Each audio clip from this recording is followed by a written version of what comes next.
Hello, I'm Diane McClernon and I'm 39 years old. I work as a learning mentor in a local primary school. Going back to this time last year, I was in an awful lot of pain.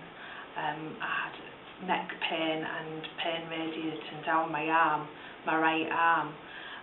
I'd been to see my GP on many occasions and I'd had an x-ray of my neck area and my back, which had shown a little bit of wear and tear, but I'd asked for a referral to see a consultant because I felt that my problems weren't improving. In September of last year I got a referral to Mr. Krishna and I was sent for an MRI scan where it picked up that I had 2 prolapsed discs in my neck. This was pressing on my spinal cord and caused me to have an awful lot of pain down my right arm. I was actually beginning to kind of lose the use of my hand.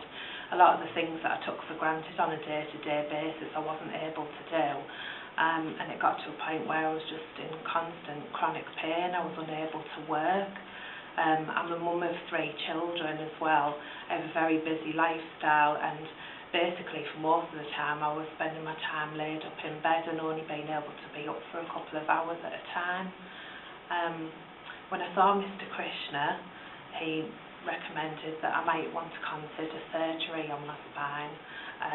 So I was offered the chance of having a prestige implant, which it took quite a bit of consideration because it's quite an invasive procedure, but I did think that it was getting to the point where my life was so miserable and I couldn't do anything, that I thought it's time that I maybe had surgery.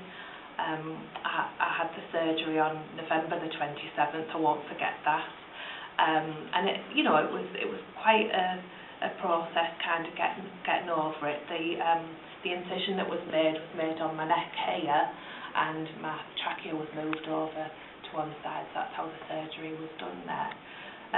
I was in hospital for 2 nights, and then I went home to recover at home, and it took me a few months to get back on my feet. I had physiotherapy here and there were lots of regular checkups with Mr. Krishna to see that things were going well, and then in February I got to the point where I felt that I was ready after physiotherapy to go back to work, and from that time on I've been able to get on and really get back to a normal life.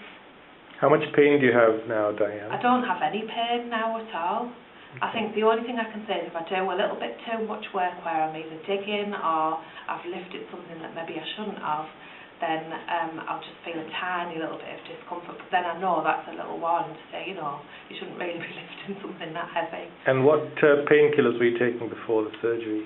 Before the surgery I was taking morphine, which I really, it's not a good thing to be taking, diclofenac, gabapentin as well, and all those left me feeling, very spaced out, and I was still in quite a bit of pain as well. Were you depressed as well with the pain? Well, I'm used to I've got a very busy job where I work with children, and I've got a busy family life, and for me it was just completely stopping me from getting on with what I wanted to do. I was in constant chronic pain. Okay. And now you're off all your painkillers? I don't take any painkillers now, and I just get on with life. And you're sleeping better as well? I sleep, yeah, I do sleep. Before surgery you weren't sleeping well? No, I wasn't sleeping at all. I think for a couple of hours at a time if I could get comfortable, and then I'd wake up again. How long had you suffered the pain before we operated on you? I would say on and off it was a few years, but the chronic pain started from about 8 months before surgery. Okay. All right, thank you very much.